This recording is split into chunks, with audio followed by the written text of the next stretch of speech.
Merci d'être avec nous, toujours aussi nombreux ici au foyer C de la Maison de la Radio. Je vous propose donc maintenant d'accueillir celui qui veille sur l'ensemble du paysage médiatique français depuis 2019 maintenant, à la tête d'abord du CSA, devenu l'ARCOM, l'autorité de régulation de la communication audiovisuelle et numérique, il y a maintenant 2 ans. Celui qui, en quelques mois, a aussi dynamité la TNT, encore hier. Bonjour Olivier Roquemestre. Roch-Olivier Mestre, excusez-moi, président de l'ARCOM depuis 2019, donc et encore pour quelques semaines, votre mandat prend fin le 2 février. C'est donc l'occasion pour nous aujourd'hui de faire un pré-bilan de votre action à la tête de l'ARCOM. On a une petite quinzaine de minutes avant de pouvoir se tourner vers le public qui aura sûrement des questions à vous poser. Le titre de cet entretien, c'est « Faut-il plus de pouvoir dans la régulation des médias et du numérique ?» Est-ce que vous avez estimé en avoir manqué, vous, ces 6 dernières années ? Écoutez, je pense que ces réunions, elles confirment ce que chacun d'entre nous sait très bien, c'est l'extraordinaire accélération du changement de notre paysage audiovisuel et numérique. Radio France fête ses 50 ans. Moi, j'ai 45 ans de service public derrière moi. J'ai commencé ma carrière, on était encore sous monopole d'État sur la télévision et la radio. Et je termine ma carrière dans un monde hyper concurrentiel, où l'ensemble de nos éditeurs se retrouvent aujourd'hui en compétition avec des acteurs internationaux extrêmement puissants, plateformes de partage de contenu, réseaux sociaux. C'est vrai, on est passé d'une forme de rareté sur les contenus à une surabondance, j'allais dire même presque à une offre pléthorique de contenus, et en parallèle, on assiste à une révolution des usages des Français qui est proprement spectaculaire, sous l'effet d'abord de la généralisation du smartphone. En moins de 10 ans, on est passé de 20% de smartphones à plus de 95% aujourd'hui. Le téléviseur connecté, qui est pratiquement généralisé partout maintenant avec le développement de la fibre optique, et donc un mode de consommation des Français qui a complètement changé. Une consommation qui est beaucoup plus fractionnée. Il y a 6 écrans en moyenne dans les foyers français. Consommation beaucoup plus individuelle, à l'image de notre société. D'une offre de contenu très diversifiée. Donc on consomme les contenus de notre choix sur le support de notre choix, au moment de notre choix, de plus en plus. Et donc cette situation, où aussi l'offre des plateformes pèse très très lourdement. Je rappelle, YouTube aujourd'hui, c'est pratiquement 50 millions de consultations par mois. C'est absolument colossal. Les réseaux sociaux sont devenus une source d'information pour chacune et chacun d'entre nous. Cette situation, elle a créé de nouveaux désordres et de nouvelles problématiques. Et justement, l'un des rôles de l'ARCOM aujourd'hui, c'est de superviser. Exactement. Et donc la priorité des priorités, c'était d'adapter la régulation, d'adapter le CSA à un environnement qui était complètement transformé. Et c'est ce qu'on s'est attaché à faire avec le collège et les équipes pendant 6 ans. Et vous avez quelle relation avec ces plateformes aujourd'hui ? Je vais y venir, mais ce que je voulais dire, c'est que l'institution, puisque c'était votre première question, la régulation, eh bien, il y a un avant, un après. Je crois que l'ARCOM d'aujourd'hui n'est plus le CSA d'hier. C'est une nouvelle institution, c'est une nouvelle gouvernance, c'est des nouvelles compétences. C'est une maison qui s'est beaucoup transformée et qui, effectivement, maintenant marche sur 2 jambes, le champ audiovisuel traditionnel, le champ numérique. Les relations avec les plateformes, elles se sont nouées. Alors d'abord, c'est avec tous les types de plateformes maintenant, puisque cette période, elle a été caractérisée d'abord par l'entrée dans le champ de la régulation des plateformes de vidéo par abonnement. C'est une petite révolution. Donc les interlocuteurs du président de l'ARCOM, c'est aussi bien le président de TF1, la présidente de Radio France ou de France Télévisions, que je salue, qui sont là-bas, que les équipes de Netflix, de Disney, d'Amazon Prime, d'Apple et autres. C'est aussi les réseaux sociaux qui sont maintenant dans notre périmètre. C'est des relations qui sont devenues quasi quotidiennes, qui sont exigeantes et qui sont confiantes, avec une forme de régulation d'un nouveau type qui est à l'aube de son histoire. La régulation audiovisuelle, je le dis souvent, elle a 40 ans derrière elle. La régulation des réseaux sociaux, elle est dans ses premiers pas avec la mise en œuvre du règlement européen sur les services numériques. C'est une nouvelle forme de régulation qu'il faut inventer. Et puisque Elon Musk et Mark Zuckerberg font l'actualité, je dirais qu'on rentre là dans le dur de la capacité de l'Union européenne à imposer son modèle de régulation à ses acteurs. Parce que vous, au sein de l'ARCOM, vous avez des limites forcément. Alors nous, on participe de la gouvernance de ce règlement. C'est un règlement qui est piloté pour les très grandes plateformes par la Commission européenne elle-même, en appui avec des autorités désignées par chaque pays membre de l'Union, l'ARCOM pour la France, donc on a autorité de coordination pour la France, et c'est ensemble qu'on porte cette régulation, c'est ensemble qu'on conduit les enquêtes qui sont en cours sur X, sur Meta, pour citer les exemples, ou l'épisode qu'on a connu il y a quelques mois avec TikTok, pour empêcher le déploiement de TikTok Lite avec succès. Je pense que c'est un règlement... Sur la publicité notamment. Voilà, c'est une application qui avait un caractère très addictif pour les jeunes et auquel TikTok a fini par renoncer. C'est un règlement qui est très riche en potentialités. C'est un règlement qui est fidèle à nos principes sur le continent, donc protection des valeurs qui sont les nôtres, et au premier chef, les valeurs de liberté de communication. C'est en rien un règlement qui rapprocherait cette régulation d'une autorité de censure, en aucune façon.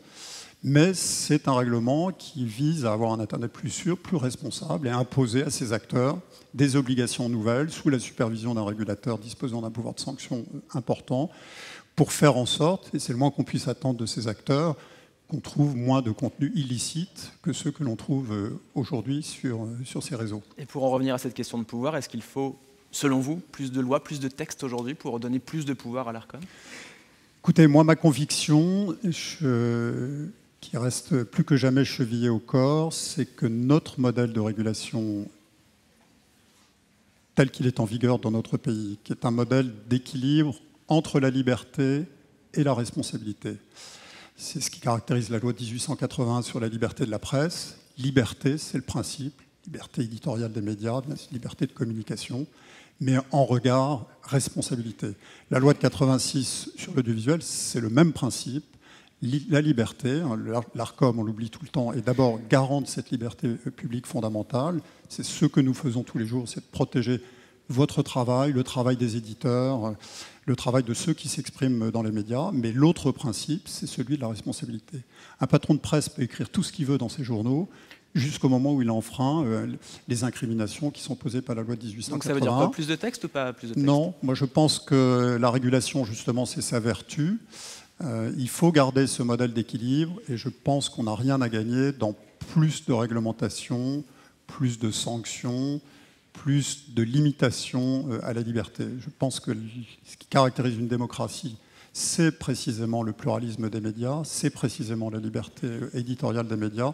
C'est celle-là qu'il faut protéger. Je dirais plus que jamais dans une période, moi c'est ce qui m'a beaucoup frappé sur les 6 années écoulées, c'est l'extrême montée des intolérances dans notre pays. La polarisation du débat, ça va sans dire, le clivage. Quand je regarde les saisines qu'on reçoit à l'ARCOM, je suis parfois effaré. Bon, un journaliste ne vous plaît pas, que fait l'ARCOM ? Un feuilleton ne vous plaît pas, que fait l'ARCOM ? Une série ne vous plaît pas, que fait l'ARCOM ? Où va-t-on ? Je veux dire, le principe, c'est celui de la liberté, c'est celui de la liberté des créateurs, dans les limites qui sont posées par la loi. On ne peut pas tout dire, on ne peut pas tout montrer, et le régulateur a montré sa capacité à manifester son pouvoir et son autorité quand un éditeur manque à ses obligations. Et c'est intéressant ce que vous dites, parce que la critique qu'on a souvent pu entendre à propos de l'ARCOM, c'est qu'elle met trop de temps à sanctionner, que les procédures sont trop longues. À l'heure des réseaux sociaux, où tout va forcément plus vite qu'à la télévision, est-ce que justement cette procédure ne doit pas être revue, selon vous ? Mais je crois, n'oublions jamais qu'on agit dans le champ d'une liberté publique fondamentale. La liberté, c'est ce qu'il y a de plus précieux dans une démocratie. Et c'est normal que cette liberté soit protégée et qu'on ait des règles de droit. On est un État de droit. Quand on est saisi, grosso modo, l'ARCOM répond en 90 jours en moyenne. C'est très rapide. Je veux dire, si ces affaires étaient instruites devant un tribunal, je rappelle, le Conseil d'État, il statue en moyenne en 18 mois. Si on était devant un tribunal judiciaire, sur chaque affaire dont on est saisi, je n'imagine pas les délais qui seront les nôtres. C'est des délais rapides qui permettent aux parties de s'exprimer, d'entendre le point de vue des uns et des autres et de statuer dans des délais qui sont raisonnables. Le temps du droit n'est pas et ne doit pas être le temps des réseaux sociaux. On ne peut pas statuer dans l'émotion sous la pression instantanée d'une avalanche de tweets, souvent instrumentalisés par tel ou tel. Non, l'appréciation doit se faire avec distance, avec recul, avec mesure. C'est ça un État de droit. Avec aujourd'hui 380 salariés à l'ARCOM contre 200 au début des années 2000, combien sont chargés justement de cette surveillance des plateformes ? Alors, L'Arcom a grossi, pourquoi? Parce qu'on a fusionné entre le CSA et Adopi, donc on a récupéré toutes les équipes d'Adopi avec les compétences requises pour lutter contre le piratage, donc c'est ce qui explique la taille de l'autorité telle qu'elle est. Sur le suivi des alertes, des saisines qu'on peut recevoir sur les programmes, c'est une dizaine de personnes, et pour les plateformes en ligne, on a créé une direction des plateformes en ligne qui est composée de 18 personnes. Mais comme je l'ai dit dans mon propos il y a quelques instants, cette régulation des plateformes, c'est une régulation partagée entre la Commission européenne, qui est très fortement dotée en équipe, et l'ensemble de nos collègues européens avec lesquels on est en interface permanente pour mettre en œuvre cette régulation. 18, c'est suffisant aujourd'hui ? Écoutez, vous parlez à un magistrat des comptes, voilà, et on est dans une période où nos finances publiques sont ce qu'elles sont, et je ne peux pas me plaindre sur les moyens que l'autorité a pu recevoir. Voilà. C'est vrai que ça paraît peu quand on dit 18 comme ça. Ça paraît peu, mais ce qu'il faut bien comprendre, c'est que la régulation des réseaux sociaux est très différente de celle qui s'applique sur les médias audiovisuels. Ce n'est pas une régulation, ce n'est pas un contrôle de contenu individuel. Ce serait totalement vain. Je veux dire, c'est des centaines de millions qui sont brassés chaque seconde sur ces plateformes mondialisées. C'est une régulation, comme on dit, systémique. Ces plateformes ont des obligations pour lutter contre les contenus illicites, et le rôle du régulateur, c'est de s'assurer qu'il déploie ses moyens et ses ressources. Et donc ça, c'est une approche un peu d'une autre nature qu'on est en train de mettre en œuvre. Difficile, Roch-Olivier Mestre, de ne pas parler régulation sans parler évidemment de la décision prise cet été, la non-reconduction des chaînes NRJ12 et surtout de C8. C'est celle qui a fait le plus parler parce qu'elle n'a pas respecté ses obligations et parce qu'elle n'était pas rentable par ailleurs. Depuis que l'Arcom a décidé de faire disparaître C8, on a entendu les critiques de ceux qui disent que c'est un déni de démocratie, une atteinte à la liberté de parole. Qu'est-ce que vous répondez à cela ? Écoutez, la feuille de route de cette autorité, elle est simple, c'est la loi, toute la loi, rien que la loi. Sur mon bureau, je n'ai qu'un texte, c'est la loi de 86, c'est celui auquel on se réfère pour toutes nos décisions.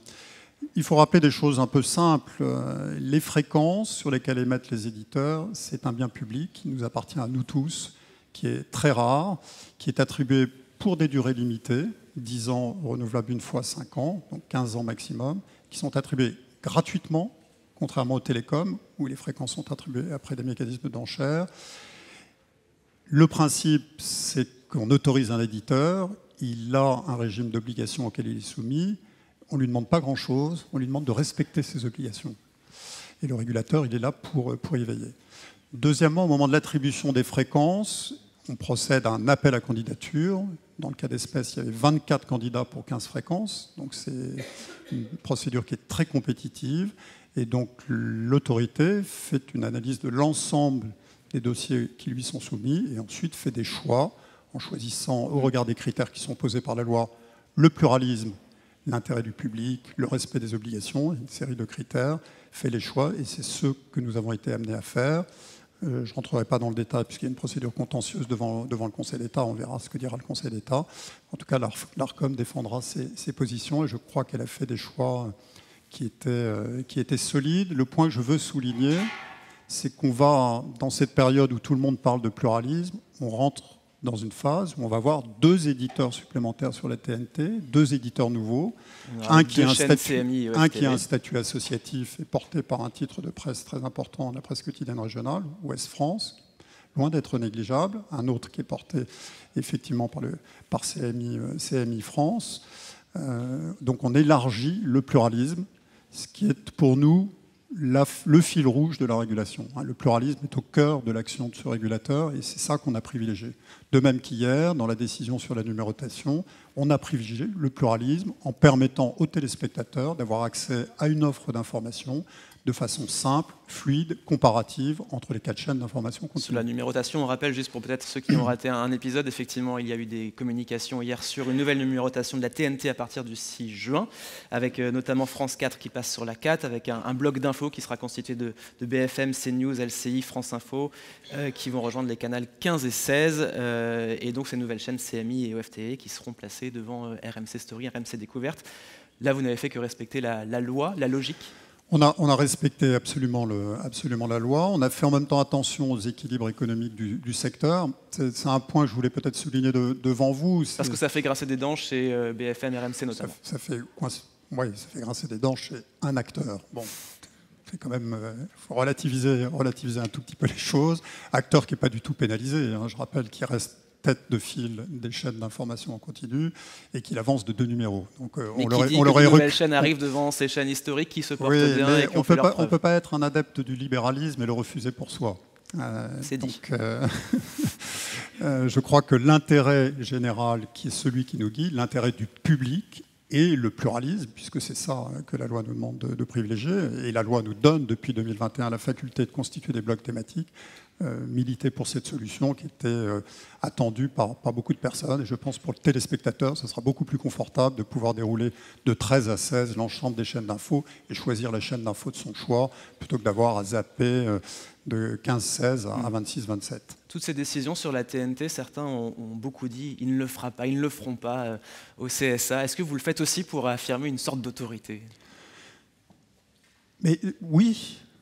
Écoutez, je crois que les Français, ils attendent de leurs autorités publiques, ils attendent de leurs gouvernants de faire leur boulot. Je veux dire, c'est quand même ça qu'on attend. Moi, j'ai 45 ans de service public, j'ai consacré ma carrière au service public. Là où je suis, dans la place que je suis, j'essaye de remplir la mission. Cette autorité, comme son nom l'indique, et comme dirait M. Lapalisse, c'est une autorité. Elle a des pouvoirs de réglementation, des pouvoirs normatifs, des pouvoirs coercitifs. C'est normal qu'elle les exerce dans le cadre juridique qui est le sien.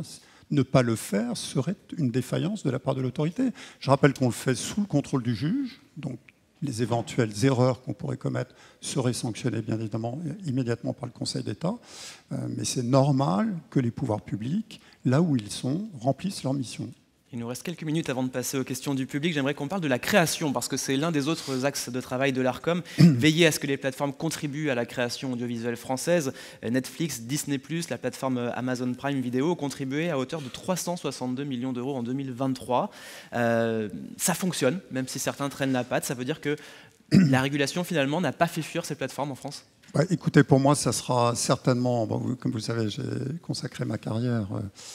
J'ai navigué entre les chiffres et les lettres, les finances publiques, la culture et la communication. C'est le fil rouge de ma carrière.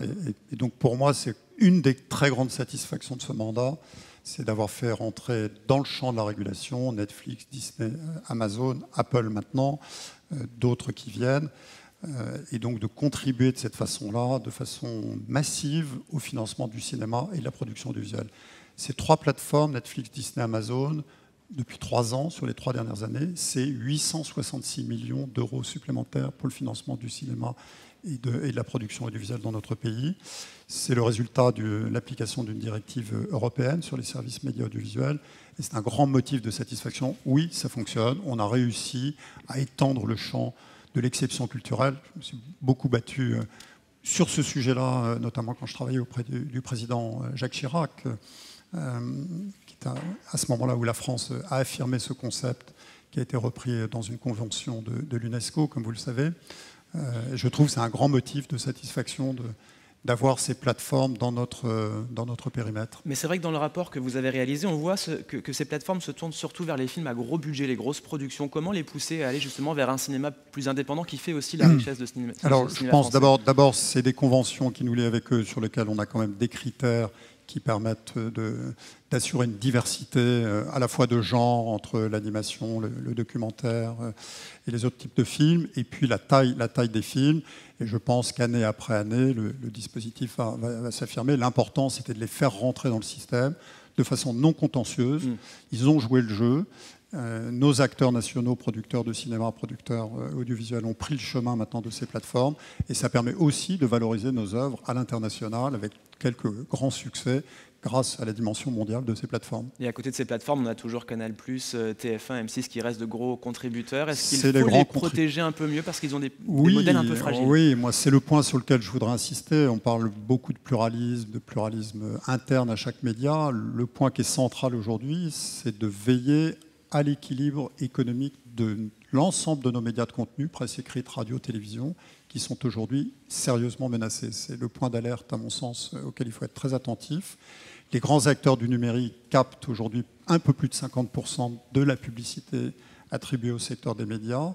En 2030 c'est demain, ce sera 65%. Et ça, c'est autant de ressources en moins pour nos éditeurs. C'est la raison pour laquelle l'ARCOM a toujours été très présent du côté du service public, qui doit être bien financé naturellement, mais aussi du côté des acteurs privés. Il faut être très attentif à ça. Le pluralisme, c'est essentiel, mais si on n'a pas une pluralité de médias, on n'aura que nos yeux pour pleurer sur ce thème du pluralisme. Roch-Olivier Mestre, on va se tourner vers le public. J'imagine qu'il y a des questions dans la salle. J'en vois une ici, une deuxième là. On va peut-être vous passer un micro, c'est même sûr.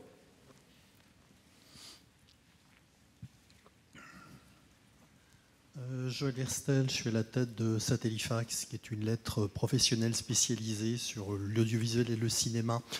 Roch-Olivier Mestre, vous allez quitter l'ARCOM dans quelques semaines. Ne retournez pas le couteau sans la plaie, s'il vous plaît. Bon. Est-ce que vous pouvez nous dire une ou plusieurs actions dont vous êtes le plus fier ou heureux au CSA ou à l'ARCOM? Un regret peut-être, un message à Martin Ajdari, votre successeur, et puis vous allez faire quoi après? Vous venez de tuer toute la fin de mon interview, monsieur, mais je vous remercie, ces questions sont... Ouais, écoutez, bon, pour moi d'abord, ça a été des années heureuses, hein. Vraiment, c'est un secteur que j'aime beaucoup, c'est des interlocuteurs que, pour beaucoup d'entre eux que je connais depuis longtemps, j'ai consacré une grande partie de ma carrière, donc c'était des années heureuses. Il y a des points très importants dans l'action de l'institution qui sont pour moi des motifs de satisfaction. Je trouve les grands progrès que nous avons faits en 6 ans sur la place des femmes dans les médias et sur la parité qui est quasiment maintenant assurée. On a des présidentes à la tête de l'audiovisuel public, comme vous le savez, à Radio France, France Télévisions, France Média Monde, mais au-delà, dans les directions d'antennes, dans les directions de programmes, en tant que journaliste. L'accessibilité des programmes pour les personnes en situation de handicap, sur lesquelles on a fait beaucoup de progrès sous la pression du régulateur. Toutes les conventions des éditeurs ont été modifiées en ce sens. Tous ont pris davantage d'engagement en la matière. Ce type d'action dont on parle peu a été aussi pour moi un motif de satisfaction. Le volet culturel qu'on vient d'évoquer a été bien sûr un moment très important. Sur le message, moi, celui sur lequel j'insisterai, c'est veillons à garder cet équilibre précieux qui caractérise notre régulation, protection des libertés publiques, protection de la liberté de communication. C'est essentiel aujourd'hui. On est dans une période, je le disais, de montée des intolérances.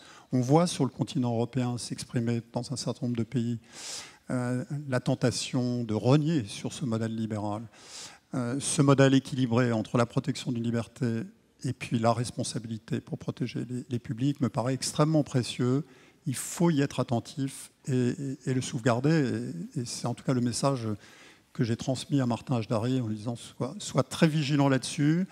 On est dans une période où voilà, la tentation de plus de réglementation, de plus d'obligations, de plus de sanctions. J'ai entendu, voilà, il faut donner à l'ARCOM encore plus de pouvoir, des amendes beaucoup plus fortes, des retraits d'autorisation plus brutaux, Non, je crois qu'il faut rester dans ce modèle équilibré. Une frustration ? Les frustrations, c'est que je pense qu'il y a devant nous de grands chantiers. Je pense à un, c'est celui de la confiance. Je pense qu'il faut qu'on œuvre tous collectivement. Ce n'est pas que le rôle de l'ARCOM, mais c'est notre rôle collectif pour renouer le lien de confiance entre les Français et les médias. Une démocratie où ce lien est brisé ou altéré, et c'est le cas aujourd'hui, c'est une situation qui ne doit pas perdurer. Et ça, c'est un travail pour nous tous. Ça passe par une meilleure représentation de ce qu'est la France, de ce qu'est la diversité de la France, de ce qu'est la complexité de la France dans les médias. Ça passe par une grande vigilance dans l'honnêteté et la rigueur de l'information qui est diffusée. Ça passe incontestablement aussi par une éducation aux médias et à la citoyenneté numérique plus développée dans notre pays. Ça, voilà, je pense on a essayé d'apporter notre pierre, mais c'est un grand chantier qui est devant nous. Une autre question. Des projets. On va laisser le question si ça vous embête pas. On en parlera à la fin pour ouvrir, si vous permettez bien. Madame, vous avez une question juste ici devant vous, parce qu'il nous reste très peu de temps. Bonjour, je représente l'association Quota Climat. On travaille notamment plutôt sur le droit à l'information. Vous avez beaucoup parlé des émetteurs. Nous, on est plutôt du côté de la protection des récepteurs de l'information. Et notre perception, c'est que sur certaines thématiques émergentes, comme par exemple le climat, il y a des menaces spécifiques qui vont très vite. Est-ce que vous pensez vraiment que la régulation en l'état est suffisante pour l'adresser ? Écoutez, moi je pense que justement la régulation, c'est le bon moyen d'avancer. Bon, on est dans un État, je suis moi-même un vieux serviteur de l'État, et la tentation dans notre pays, c'est toujours plus de normes, plus de lois, plus de décrets, plus d'obligations. L'avantage de la régulation, justement, c'est de pouvoir mettre l'ensemble des acteurs autour de la table et d'essayer de construire ensemble, collectivement, par d'autres outils, par des chartes, par des engagements volontaires, d'essayer d'avancer sur ce terrain. Et sur le terrain que vous évoquez, on est un peu aux prémices, mais en tout cas, le mouvement est maintenant lancé.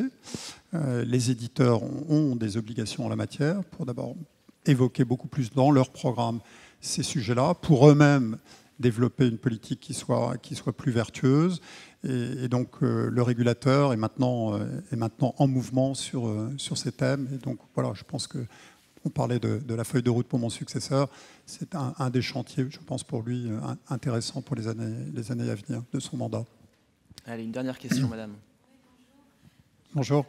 Attendez, on va vous passer le micro, ne bougez pas, pour que tout le monde puisse bien vous entendre. Bonjour, je vais rebondir sur la question du directeur de Satellifact, la lettre. C'est pas seulement vos projets, c'est... moi, je sens, en vous entendant, que vous avez une parfaite maîtrise du sujet, mais absolument parfaite, et c'est un peu dommage. Juste une question, est-ce que vous êtes frappé par la limite d'âge, déjà, d'une part, et puis deuxièmement, l'ARCOM... C'est cruel de le souligner. À l'horizon. Mais non, mais pas du tout. Les choses peuvent changer. Hein. La Constitution, elle est là pour ça. Hein. Je veux dire, le Conseil d'État, le Conseil constitutionnel, et des choses comme ça. Et puis deuxièmement, j'aimerais savoir, parce que je sors d'un colloque dans le studio 104, la perspective, la prospective, l'ARCOM à l'horizon 2050. Merci. Écoutez, alors d'abord, c'est un mandat qui n'est pas renouvelable. C'est la loi qui est comme ça. C'est un mandat de 6 ans non renouvelable, tant pour le président que pour les 6 membres du collège, les 9 membres du collège au total, pardon. La loi est ainsi faite. Qu'est-ce que je vais faire derrière ? Je crois que je vais suivre le conseil du Candide de Voltaire, aller cultiver mon jardin. Je veux dire, voilà, moi je suis toujours frappé par les trous béants dans ma culture, donc ça sera l'occasion de la combler. Et puis on verra ce que la vie me réservera. Le charme de la vie, moi, c'est comme ça que j'ai bâti mon parcours. Pour moi, c'est la rencontre. C'est rencontrer les autres. Vous, en l'occurrence, ce matin, rencontrer d'autres secteurs. J'ai eu la chance de servir quelques-unes des plus belles institutions de la République de notre pays. Donc du repos. On verra ce que demain nous réservera. Voilà, du repos, a priori. Si je peux apporter ma pierre à l'édifice, peut-être quelques exercices. Dans un ministère ? On verra.